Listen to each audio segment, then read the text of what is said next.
United States history is to screw up and then get it right. We definitely screw it up. I mean, anyone who's read the run-up to the Second World War, the run-up to the First World War, the Cold War, and in every case we sort of bumbled our way to success. And that's what I think democracies are supposed to do. And I think we've had this sort of self-renewing power all through our history. You know, if you read even accounts in the 1950s and 1960s, even into the 70s, there were many who said that the Soviet Union was going to at least be equal to the United States, if not ahead. And of course, you know, there were a lot of reasons for saying this. One was to scare people, the increased defense spending, and also because there are many people, particularly in academia, who thought that a Soviet system with that kind of hierarchy would be a really good thing. Now, all these critiques, I think they often point out very important things, and they're useful because there are things, let's say, with education, with energy, where we really do want to make some significant changes. And so, so I don't say the critics, you know, should all be put in the gulag. I mean, I think they're obviously very important. I'm more likely to be put in the gulag, but I think the thing I want to really focus on the most is, and the most amazing statistic, and which really started me on this book, is the fact that our population growth. When President Kennedy was elected in 1960, we had 200 million people.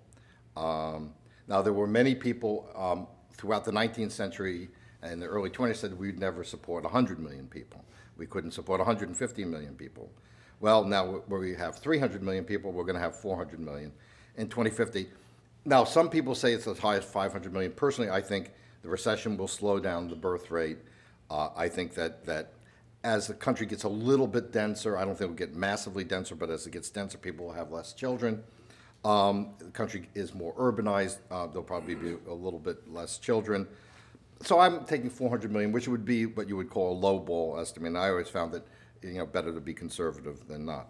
But look at some of these statistics. The U.S. fertility rate, the number of kids per female, is about 50% higher than Russia, Germany, Japan. It's considerably higher than China, Italy, Singapore, Korea, and virtually every part of Eastern Europe. It's really interesting when, with the amalgamation of Eastern Europe, their birth rates are now some of the lowest in the world. You know, part of the thing is that the communist state, for all its problems, did provide much support for having children. And they sort of had that quasi-Maoist notion that, you know, more children would make the country stronger. I think it sort of depends what you do with those children. And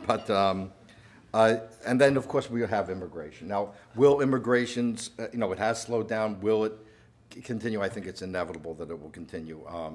And particularly in terms of educated, we get about half the educated immigrants in the world, and the vast majority of them are still staying.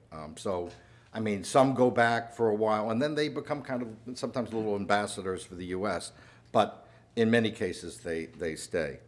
And of course, in many cases, particularly with the Chinese, they will move back to China for the economic opportunity, keep their wife and children in the U.S. I asked a friend of mine who did that. I said, well, what happened when you said to your kids, we're going to move back to China? He said, no way, Jose. So he was a good Californian. So this puts us just in a very different situation. And I'm not arguing here, as some conservatives do, that, well, the you know, U.S. civilization is superior to the European or East Asian. I just think they're different, and they have different trajectories, and therefore you have to look at things differently.